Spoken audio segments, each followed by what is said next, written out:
Hello, everyone. Welcome to another episode of The More You Give. I'm your host, Jackie Barnum. This episode is brought to you by VetTix, an organization that provides tickets for entertainment, sporting events to veterans, service members, active duty reservists, you name it. Go to VetTix, VETTIX.org. Go check it out. And as always, I have to say this episode and everything I say, my opinions are mine, Jackie Barnum's alone, and do not represent the opinions of the Department of Defense.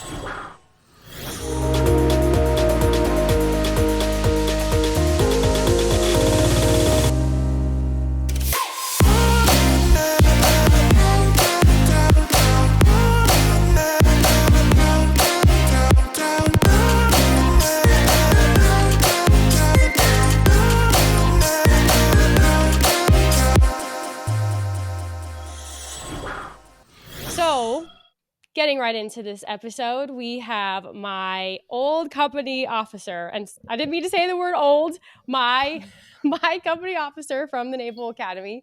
And this person, normally when I have guests, I try to call them and try to introduce myself to them, get to know them a little bit. But this person, I have a very, very special connection with. I have known Major Brian Chontosh for over 10 years now. Over 10 years. He was my company officer at the Academy, 8th company, and he is the reason why I am a Marine today. Or at least he's the reason why, I had the confidence to put that down as my number one preference, go for that goal. And I just am truly, truly honored to have been given advice and guidance from him over the last however many years. So with that, thank you, sir, for joining me today. Yeah, great. Thanks. It's great to see you again. We've chatted off and on through your last, 10 years? Has it been 10 years? 2013 when you graduated, right? 2013? I think it was graduated in 14, but you left 14. the academy in 13. That's right. But yeah, it's great to connect and see you and following you along and doing amazing things. And hey, I don't think I'm the reason why you are what you are. You're who you are because you're pretty freaking spectacular. But maybe I helped you be able to express who you are in different ways. So, but I appreciate that thought. I specifically remember, and I don't know if you remember this, but so you were at the academy from 2011 to 2013. And well, first of all, like, what did you even think of that job? Because I know you didn't go to the academy, and I'm just curious what your opinion going into that was and what that experience was for you. Yeah, that's a huge question. I'm going to use your whole 40 minutes on that. Going to the Naval Academy was a place I wanted to serve for a long time. I applied for it after the war as a B billet, a second duty station, and they told me no. They sent me to TBS instead, which the Marine Corps and its wisdom, you know how it is, which was another phenomenal duty station at the basic school. And then I had the luxury, as I was moving in towards retirement, to leave 5th Marines again, division schools, and I applied for the Naval Academy for that role of company officer, and I got accepted. And why did I want to go there so bad was when we went to, right before we went to Fallujah, I had the choice to pick. We had on board of lieutenants. I was a company commander. It was, hey, pick the lieutenants you want. And all the company commanders got in Pat Malay's office, and we started looking. And I was like, hey, I just want everybody that graduated from a military academy. And so all of my lieutenants were military academy grads, and just really, really impressed with who they were. Having everybody from that same sort of background, whether it was from VMI or Naval Academy or wherever, um, there was a common operating ground, and I just really respected it. And they were phenomenal lieutenants. And so I was like, hey, I need to go back and figure out what this military academy stuff is all about. And it was one of the highlights of my career, serving at the Naval Academy with you all. I don't think I ever worked as hard at an op tempo so high for so long. All of throughout the career was spikes for short periods of time, and then lulls and spikes and lulls and deployments. And I was wore out, but in such a great way, filled inside, by working with all the midshipmen. And I found that the more you gave them, the more they wanted. And so the more you gave, the more they wanted. And it was just neat, to be able to practice my beliefs on leadership, but treating others the way that you treat them, regardless of rank, regardless of anything, and just treat people like people. Set really high expectations, firm and fair, compassionate, consistent. Things that I had learned from Pat Millay, Joe Dunford, and it was just so awesome, man. And then to watch you guys do amazing things. There are mild frustrations here and there, but you're going to get those anywhere. But it was a highlight of my career. Yeah. So you were there at the Naval Academy from 2011 to 2013. And so I would have been a second class on your second year there. And I specifically remember, I was wrestling with the idea of wanting to be a Marine because unfortunately, like if I mentioned it to somebody, people's reactions were so like in disbelief. Like, how could she possibly want to do that? Like you're so insert whatever personality trait, and I think I started to listen to those people and doubt myself. And I remember specifically coming into your officer and I sat down and I said, asked you the question. I was like, sir, like, do you think my personality will fit in with the Marine Corps? Like, do you think I will fit in? Do you remember me asking you that? I vaguely remember that. Yeah, actually. And I think that was my biggest concern, honestly. Like I never for a second thought I couldn't, like wasn't physically fit enough, or I never thought I would be, I would struggle with the tests or the hikes or the, with TBS but it was more so of me feeling like I needed to be a certain way to be accepted. And I don't remember exactly like what you said, but I remember the gist was you were like, Jackie, like look at me, like I'm crazy, like I'm out there, I'm different, I'm myself, and like here I am.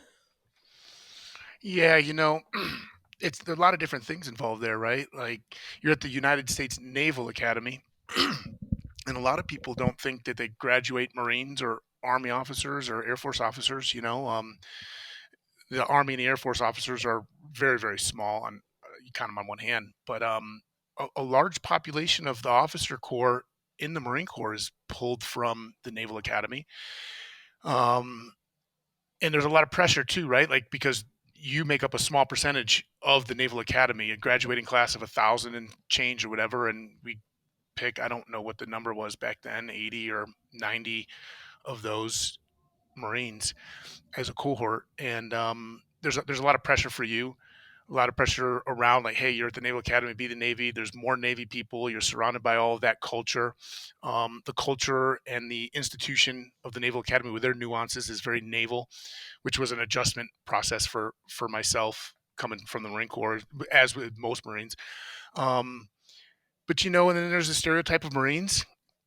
And if you go back and think about all the different Marines that were at the Naval Academy, like there's a lot of things that are similar, but all the personalities were different. And I think that's what's so beautiful is just trying to break through that it takes a bunch of everybody, the diversity piece, right? There's no one personality that is a Marine. It's the collection of personalities that make the Marine Corps, and we need all different kinds of personalities. It is really just one word. It's the whole diversity thing, and through diversity, you build strength if you know how to apply it correctly. And you were just awesome. I mean, I put you on the spot, make you blush, but like you stood out amongst your peers. Like you're a go getter, you're diligent. Like you had so many good characteristics that you could put a finger on, and the personality is mildly interesting, and your personality has changed over the years to adapt to your surroundings and your situation. But what makes you is so special, and don't ever lose you, because then the institution, whatever the institution is that you find yourself in, gets cheated out of the opportunity to have who you are and what you bring to the table as you. And you probably were in that office for an hour and a half, probably had to call your professor to tell her that you were going to be late or something, because that's the way it worked when Shipman came into the office. I would just talk and talk and talk and blow everybody's, sorry, I got to go to class. Don't worry about your class. But yeah. Yes, sir. Did you find that throughout your time in the Marine Corps, did you ever get resistance from other people telling you that you needed to be a certain way, or you were too X, Y, and Z, too much of this, not enough of this? Did you face that? Because I feel like you really pushed me and pushed others, and you continue to push this, be yourself, be authentic, be vulnerable. But that seems like such a radical idea for some reason. Yeah, it was. It was later in my career. My contemporaries were much younger in terms of either age or time in the Marine Corps. I had the prior enlisted time. Most people of as company officers came in after their second duty station or post command tour in the Marine Corps. You're supposed to have a post command tour, but I was well beyond all of that. And I don't know. Sometimes I reflect and think that maybe I brought too much of that not maturity, because I definitely am not mature, but that to the place as a company officer. My role would have, as a battalion XO, much more suited given that. But I do believe in those things. I've grown. I was told throughout my entire career to change that. I wasn't an exemplar Marine. I wasn't. Might have been a mediocre Marine Corps officer in terms of personality standards, or doing the right thing, whatever, or being too crazy or whatnot. And I think about that a lot and reflect, like, yeah, did I let Marines down because I was who I was? But for every person that told me, hey, you need to change, you do this, you need to, I always had somebody else saying, hey, keep that, just buffer it more prudently. And Pat Millay, Dan Healy, those were two gentlemen that were in my corner a lot, saying, hey, is who you are, Bob Piddick, like, it's important to retain that, but you gotta be smarter about how you apply it and how you influence or how you use it. And you gotta need to clean your shit up, Tosh. And so I was very fortunate to have a bunch of mentors, but I would never tell anybody that they needed to have a personality adjustment, maybe an attitude adjustment, or maybe to grow and evolve as a thinker. Um, but you're dealing with, at the midshipman level at the Naval Academy, you're dealing with people that are 18 to 24 years old, 22 on the best average, 18 to 22 or so, going through a very tumultuous time in their lives. You're still trying to figure out your own individual identity as a human being, as a boy or a girl or a man or a woman, or your race, your beliefs, all of this. You're pulled from hometown and you're thrown into a big, huge, giant mixing bowl with people from all over the country of all different compositions. And then you're being thrust into a military environment, which is most likely new and unique. And you're trying to sort all of that out on top of sorting out sexuality, identity, all of this other stuff. And then you have the competing interests of sport, academics, and military application leadership, right? And so it's a very confusing time for a lot of young adults that are going through a critical developmental stage in their life. And you have to be sensitive to that as a leader at the Naval Academy, to meet the midshipmen where they're at and just challenge them one or two steps ahead. And that was a thing that I was very sensitive to, because there was midshipmen from all different spectrums. Like, I can't be challenging them way above their means, 7 steps ahead of where they need to be at, because we're never going to find it. So I had to know each individual, or try to meet them where they're at, and then challenge them appropriately so that the growth curve isn't abrupt and sharp. And it can be abrupt and sharp up or down depending on how you influence your audience. So it was something that I thought about quite a bit. Maybe it's not talked about. Maybe it is talked about. Maybe I'm just blowing smoke up my own ass. I don't know. But I took it very serious. Each Sir, I individual. literally I this is so interesting that you're saying this, because I was going to save this for like later, but you're already like bringing it up. So I have an email from you from Uh-oh. Those famous August emails. 2015. And I'm not this was when I was already commissioned, but I emailed you about my Marines, and I was like, they're so great, like they're getting out, like how can I stop this from happening or something, and you were like, you literally gave me such a reality check.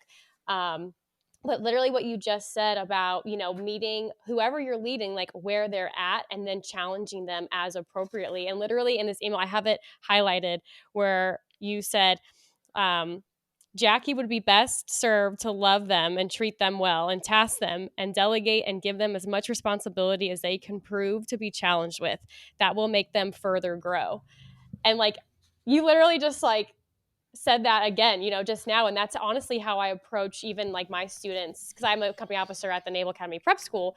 And so being able to recognize, like, yes, I have some of these prior Marines who are sergeants and corporals and have been NCOs. And then I have some kids who are 17 years old who just, came to play football and don't really have an understanding of the military and the bigger picture yet. And their whys are very different. They may change and fluctuate. So how do we, you know, push them all appropriately and make sure that, because again, good old military, we spend 10% or, 90% of our time on the 10%, and I feel like as a company officer at the Naval Academy, especially, it's like we have to be cognizant of that, and we have to be like, okay, but all of these people, all of these students want to be better. They all want to be challenged. Like, we can't get sucked into this, just the ones that are in trouble and just only focus on them. So it's just interesting, like being able to recognize the potential in every single person and getting to know them on that personal level, and then pushing them and making every single person better. And I think you absolutely did that. I know you did that with me when I was a student there. Yeah, it's funny. I must have been pretty smart back then too. No, I'm just joking. Um, it's it's a funny thing. The military, you got standards, you got rules and regulations, you got standards, and they're not negotiable, and they're not um, relative to any individual or the audience. It's the rules. It's the rules, regulations, and standards, and you uphold those. But then your growth curve. Everybody's on a different timeline for growth. Not just military people, but I'm on my own timeline for growth. Ideally, we're still the trajectory, or we're trending upwards. But I think about it with my children. People ask me all the time, like, "What's a book that I should read as a military leader?" And it's this Nolte book. It's Children Learn What They Live. And like, oh, well, I'm reading a children's book, and I'm like, yeah, because it's leadership. Parenting is the ultimate leadership enterprise, and I learned a lot from that book. And it's a very simple book. But if you look at your people as a team, but as like you love them. And my goal was always to try to love each individual more than they love themselves in an appropriate fashion, right? Not in a narcissistic way or in any other weird ways that people can misconstrue my comment, but and just try to love each individual. And if you love an individual, you try to understand who they are, what makes them tick, what motivates them, and you continually proffer towards that and continually challenge because you want them to grow. You can't get from A to Z by skipping the middle of the alphabet, but everybody likes to breeze through, QRSMPT or whatever the order is. And it's like, you got to focus on each step. Right. I think that's so important, is this like we love our Marines. Like, we become Marines so that we can lead Marines. It's the best job that we possibly could have is being a company commander. For me, like being a company commander, being a company officer, I would say being a company officer at the Naval Academy is there's even more pressure to, say the right things, hold yourself accountable, because everything you say and do is watched. I mean, I know I'm cognizant of that in the fleet, in the Marine Corps, but these students, when you're dealing with 17, 18, 19-year-old kids, kind of, they were just kids thinking they're adults going through all these changes in life. They are sponges, and everything you say and do are, you're the face of the Marine Corps. To them, that's what you were to me. Like, who else did I have to go to at the Naval Academy? Like, I walked down the hall to Major Chantosh's office and bothered him every minute I could, every thought, because you're all that I had. And I think something that I think about too is like, if you ever had dismissed me or said like, Jackie, I don't have time for you, like, that's a stupid question or anything like that, like, I probably would never have come to you again, because that kind of trust would be broken. And I think that's how I try to at least approach any student that I had a student that come into my office and asked me to teach her how to use an ATM, and it's like sort of these shocking moments sometimes in your mind, but that whatever you're being asked is the most important thing in that moment. And I just remember sort of like, and knowing what I know now about the tempo of the Naval Academy and how much we have going on, like, there's a lot of taskers that you're dealing with, and to always make time no matter what. There was never, I don't think ever, a time that you turned anybody away from your door. And I think it's that love you have for your people. And I even was reading, I did a little Google search on you earlier just to get my notes together. And you were on another podcast, and the notes about it were describing your mental fortitude, your kindness and vulnerability, and how those are all admirable traits that you display. And I found it interesting because and you're like Mr. Infantry in my mind, like Mr. Infantry officer, like ultimate infantry. But to be described as like, kindness, vulnerability, authenticity, nowhere in here does it say like, aggressiveness or like abrasiveness. You know what I mean? And those I feel like are like the stereotypical traits that the Marines are supposed to be showing, but you truly do lead with an open heart and kindness and vulnerability, and you have set that example, I think, so well for me to follow. I appreciate that. I think those are some of the greatest compliments I've received as a Marine officer in the later parts of my career. And um, you don't tell people how much you care about them. Show them, because it's received so much more powerful. And it's the times when you think you're talking to somebody and you're having value. Yeah, you might be, but it's the times that you're not, and that person's watching how you treat others, that you might be communicating more. I had a guy we served together back in 3-5. He was a mortarman. He reached out to me actually a few days ago and said, "Hey, sir, I was thinking about leadership a lot, and leadership traits. Like, what ones are the most important to you?" And we got the JJ did tie buckle and everything, and I thought on it, and I didn't have to think too long. And the answer I sent back to him was compassion. And it's not in JJ did tie buckle, but it's also not like this image that we want to be compassionate. We don't want to be Marine officers and not be compassionate. Like, we don't want that. Like, I think you do, because ultimately, at the end of the day, if you want to get people to fight for you, they need to love you, respect you, trust you. And you don't do that by putting up some of these other things that we tend towards, especially in the infantry. Yeah, it's aggressiveness and whatnot is celebrated, but man, as a human being, compassion is celebrated a whole lot more. Right. And I think, and I also, so I have a few times listened to your own podcast that you have, um, Crooked Butterfly podcast, which, Mhm. how did you come up with that name?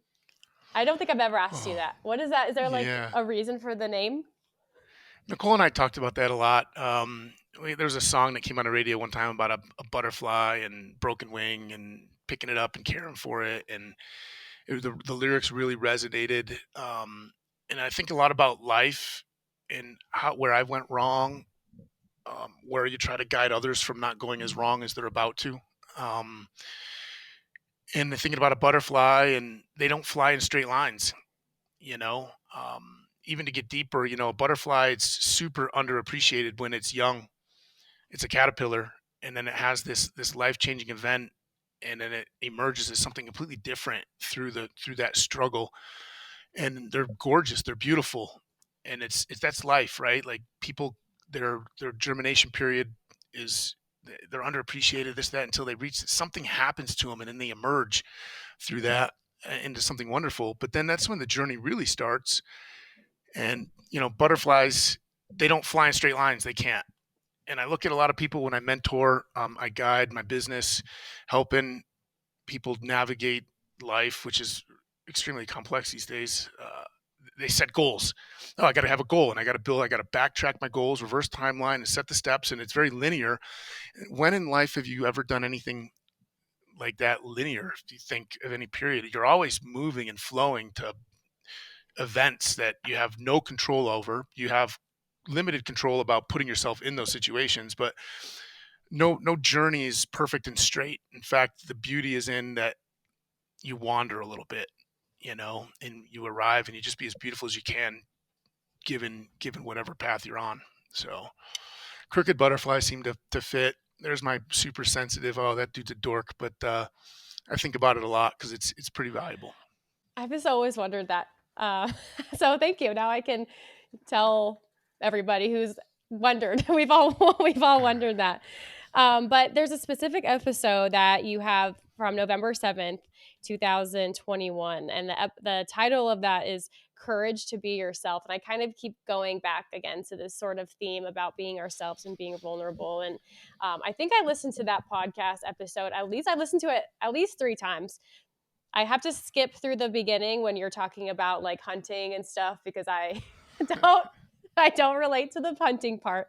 Um, but you say, talk about how you were being like accused of pontificating and like you don't even, just your whole like thought process about like when you try to go out and talk about leadership and talk about lessons you learn and talk about being authentic, like inevitably you're going to get that resistance. And most of the times, of course, it's from nameless, anonymous, whoever's that, have to just like attack everything that you do. And I frequently reference that podcast because I find myself getting sucked into that, like, frustration of, the more I try to be myself and say, hey, it's okay to be yourself, the more that people come back and say, like, how dare you, So how do you find it in you to just continue doing this? Because if it, you haven't changed. I don't like, like your personality and like who you are and your authenticity, like you have been very, very constant. And how do you handle those situations when people are literally telling you like you're pontificating, like, or say like ridiculous things? Yeah. I have an aversion to the word pontification, anyways. When it's thrown out, I don't think people really know what that word means. It's not a compliment, I had to right? Like Google it. I didn't know what it it's meant, like a honestly. It's not derogatory, but it's a negative compliment. It's a negative compliment if you want. But and it's like, yeah, hey, there's nothing about me that does that, and it's certainly not the intention. I think about voices, critics, opinions of others. It's like, hey, everybody's opinion matters. At minimum, it's a window inside to who that person is. And if you try to figure out why they're having that assumption or impression from you, it's more of a window to who they are, maybe. So I never hold it against them, and I'm not ever going to say that it doesn't matter, because it does matter. The thoughts of a stranger do matter, but I give them an appropriate amount of matter. Whereas the people that I love, I care about, the people that know me, their opinions have so much greater value, 1,000, 10,000 fold value than, but every opinion does matter. Some opinions are formed, some opinions are just thrown out there without little thought. But a lot of soul searching, after I retired, I'm now absent of the construct of the military environment and struggled a lot with who I am.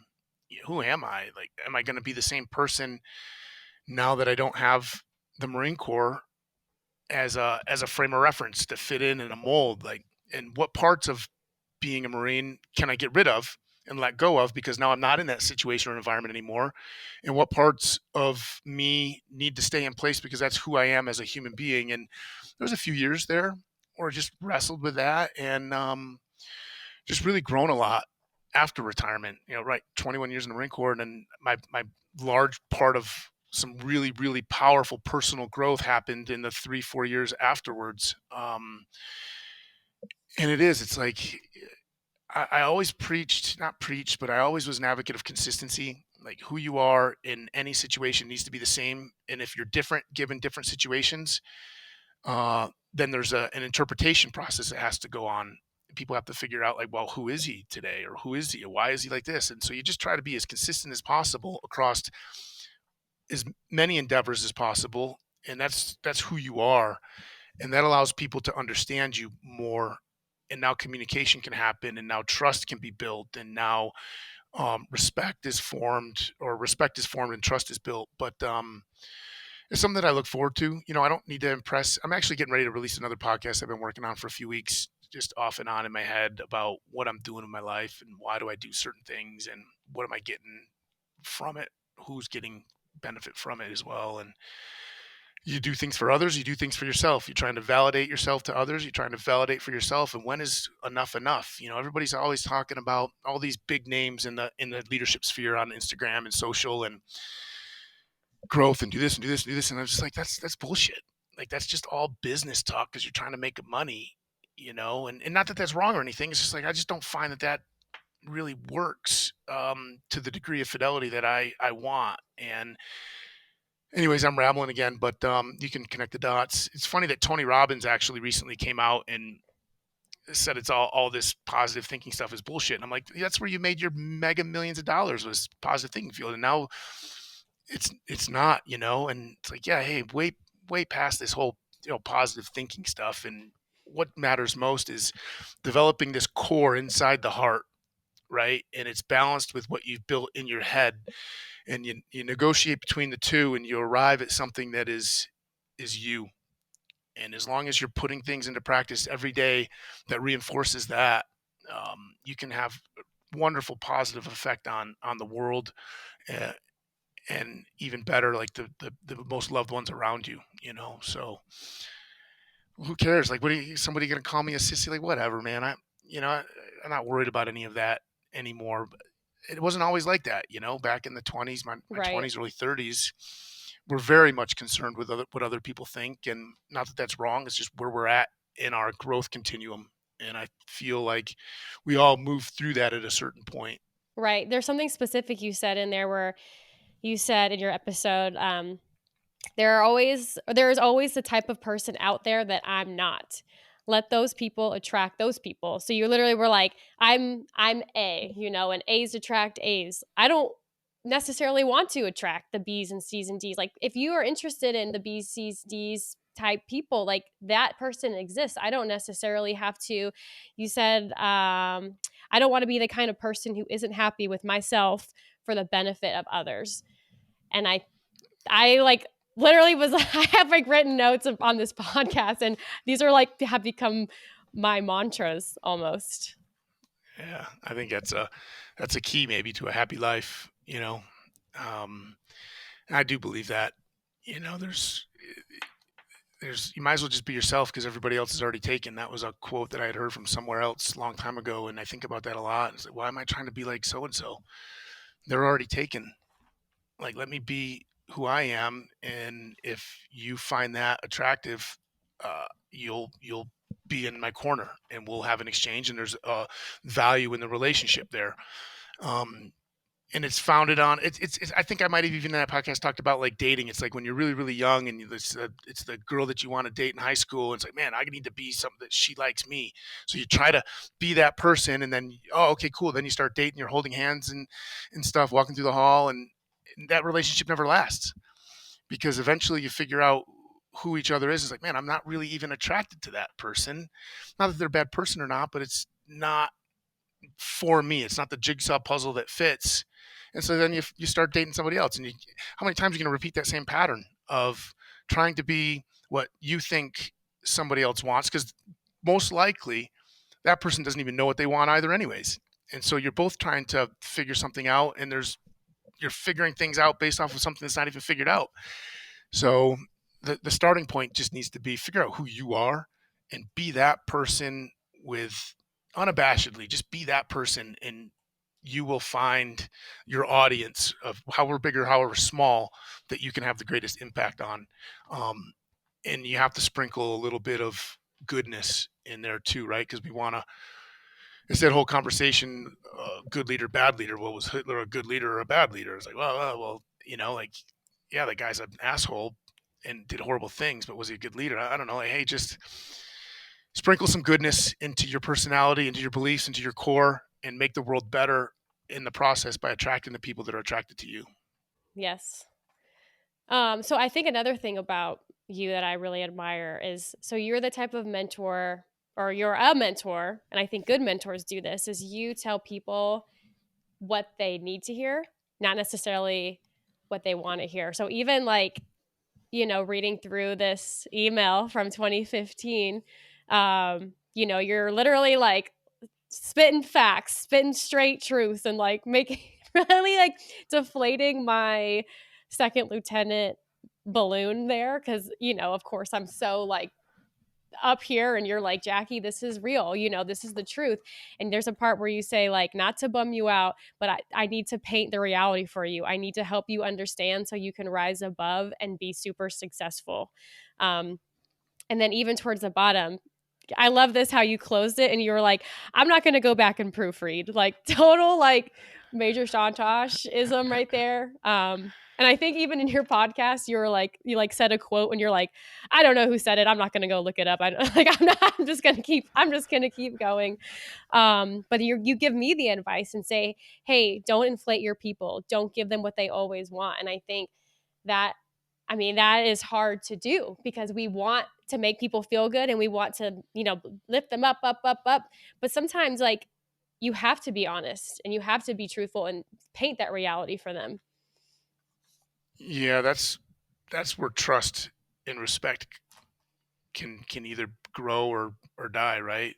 If somebody's faking something and you know that it's not true, you're just eroding that relationship between the two of you, whether it's conscious or not in the moment, and it's coming from a place of love and caring, and you hope that the person that you're giving that feedback, and yeah, maybe there's some tact involved depending on knowing the recipient of your message, that you have to kind of do it, but don't sell snake oil, because sooner or later they're going to find out that it was snake oil, and then you sell snake oil once, you might have done a million good things.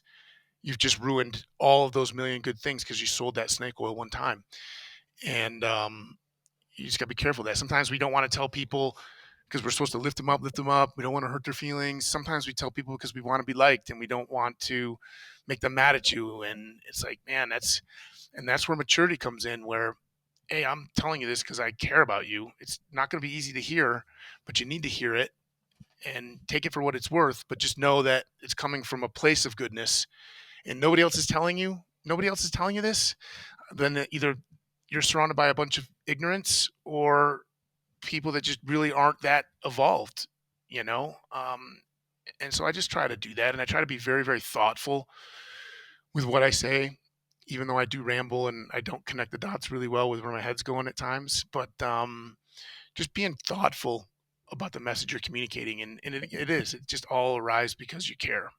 Right. And I think the Naval Academy even sort of has this, I've heard it said to me a million times at the academy. It's you're the best and the brightest. You're the best and the brightest, and you just keep telling 5,000 students that over and over and over again. So then it's like, okay, well, I'm as good as I'm going to get. Like, I've made it. I'm set. And it's sort of also, I think about this a lot is, when we have Marines go through boot camp, go through the depot, and they're transformed into Marines. And then there's like even a book, the sustaining the transformation.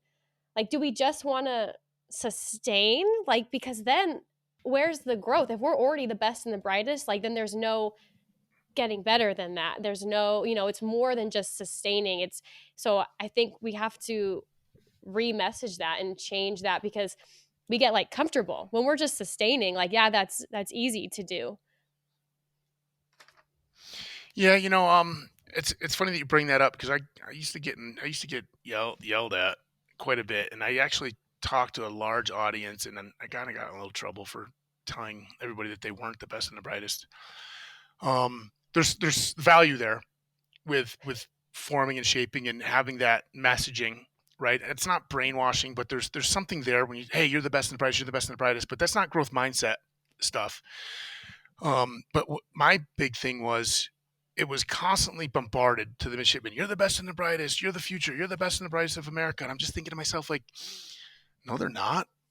They're absolutely not. Well, if she was the best and the brightest, why is she failing physics? Or if she's the best and the brightest, why did they cheat on their exam? Or if he's the best and the brightest, why is he out of weight? Or why? And I'm not even talking about some of the uglier stuff that happened at the Naval Academy.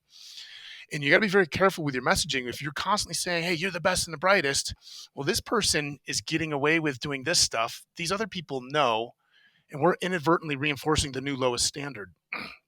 Well, if the best and the brightest can do this and get away with it, well, why am I achieving what I'm achieving? Or why am I doing this? Or why am I doing that? Or, hey, I guess that's acceptable. And, hey, I'm sure the commandant or whoever's going to call me up after you post your podcast, be like, Tosh, you can't say that, and da da da, and like whatever. You're the audience at the midshipman at the Naval Academy are not the best and the brightest. Are not. Um, I do think it's amazing what every young adult said that they wanted to do was to serve their country. And I think that is exceptional. That going to a military academy for whatever reasons to serve their country, that is super commendable. How many people were in on waivers at the Naval Academy? That's not America's best and the brightest. And so what we create is this dissonance, right? This incongruence between behavior, aptitude, competency, all of those things with the messaging, and it creates confusion. And when you have that confusion, then we don't have an opportunity to actually influence forward positive trajectory. And it's like every time somebody said, "Oh, the midshipmen are the best and the brightest," you don't see what I see. So either you're not doing your job or you're full of shit. Like, because you guys weren't the best. You can't even make your racket. You're supposed. Hey, the rules are the rules. Make your bed in the morning. Have your room cleaned up. No candles. You can't do the rules. Like, you're not the best and the brightest. You know, No. at a simple level, but No you can play that candles. out. You know, but the potential of everybody at that Naval Academy is super, super special, super special. And I love the whole brigade. In each individual's own special way, right? Like, there was some problem midshipmen for sure. There were midshipmen that were wonderfully exceptional across the whole spectrum. And you love each individual for who they are, and maybe even more importantly, you love them because you know who they could be and they don't know yet. Um, and and it's just thinking that, right? Like, you're gonna be a wonderful Marine, Jackie. Like, I already know that. You don't know that, but I love you for that because I know that you don't know yet, and I meet you there. Right. Yes, sir. Um, wow, that was so great. I just want to like keep talking forever, but I do want to wrap it up. I just really appreciate you being here.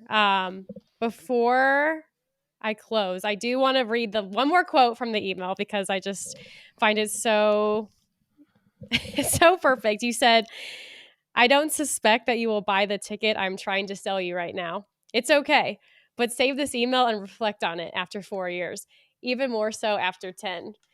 So I just want to prove to everybody that I do have this email. I do reflect on it. I have reflected on it many times. And honestly, everything in here and everything that you said to me when I was 19 years old, when I was, I think maybe, 22 years old at this time, and now being 29, like everything that you say is just so consistent and just, I don't know. I just am so honored to get to know you. And I know you have your own podcast.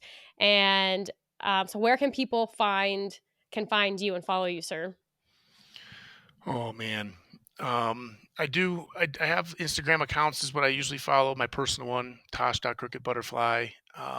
That's mostly just me putting my face out there. I have Crooked Butterfly Instagram where I post a lot of leadership stuff, life stuff. I have the Crooked Butterfly podcast. I started a nonprofit called the Big Fish Foundation to help veterans. And so Big Fish Foundation Big Fish underscore foundation on the Instagrams, or you can look at we got websites too. You just hit the Googles and you'll come up with something. So yeah. All right. And I live in Colorado. If you can get to the address, I'll have a beer with you. Yes. Actually, I think I'm going to a wedding in Colorado this year. So I will take you up on that offer, sir. Hey, I offer that to so many people. Like, hey, if you find a house, you come in, you make yourself at home. I'll take care of you if I'm home. And I've had two people actually take me up on that.